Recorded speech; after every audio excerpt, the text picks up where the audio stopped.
This video is to be used for educational purposes only and is not intended to replace individual research or licensed investment advice.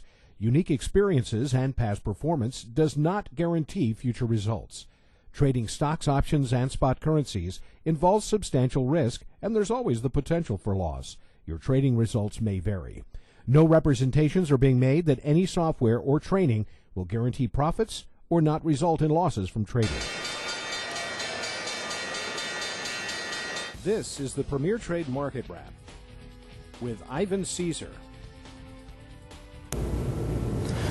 Good afternoon, everybody. Welcome to the Premier Trade Market Wrap for Thursday, June 14th, 2007.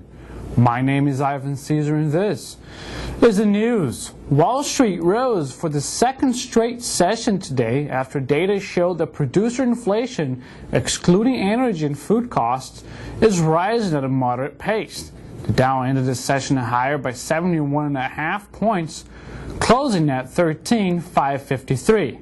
NASDAQ gained about 17 points, the higher percentage gainer of the three majors, and it closed at 25.99.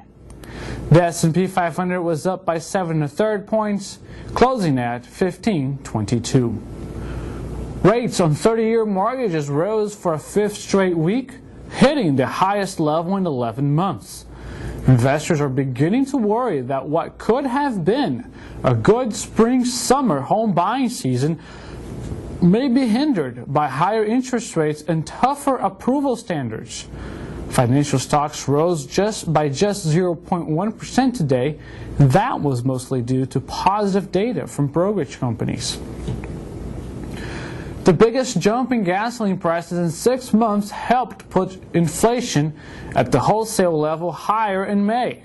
The Labor Department reported that wholesale prices rose by 0.9% last month, worse than the 0.6% advance that analysts were expecting.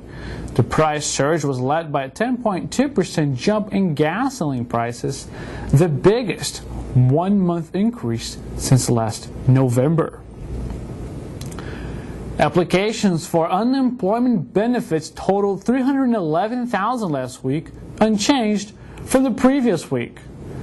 The fact that claims remained at the same level was better than the small increase analysts had been expecting and supported their view that the job market has held up remarkably well in the face of a year-long economic slowdown.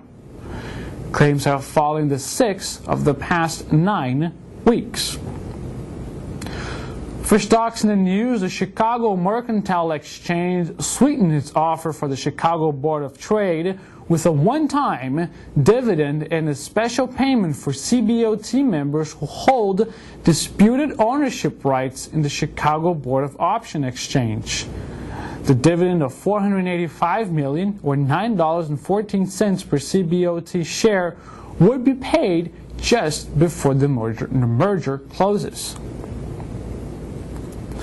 In earnings news, Goldman Sachs Group reported its second quarter profit edged higher as a surge in investment banking activity helped offset weakness in its commodities and mortgage businesses. Profits after paying preferred dividends rose to $2.28 billion, or $4.93 a share, from $4.78 a share a year earlier. Net revenue dipped 1% to $10.18 billion from $10.24 billion a year earlier. Bear Stearns, the fifth biggest U.S. investment bank, reported fiscal second quarter profits sank as a downturn in the U.S. mortgage market slammed the company's business of issuing and dealing bonds backed by pools of home loans. The brokerage said it reported a profit for the quarter of $374.6 million, or $2.52 per share.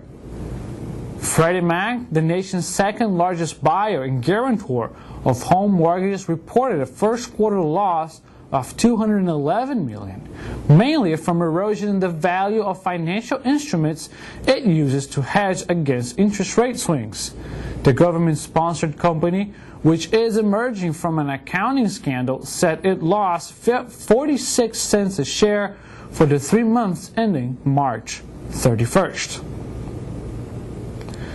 Scheduled economic reports for Friday include the current account gap for the first quarter, Consumer Price Index for May, New York Empire State Index for June, Industrial Production for May, Capacity Utilization for May, and Consumer Sentiment for June.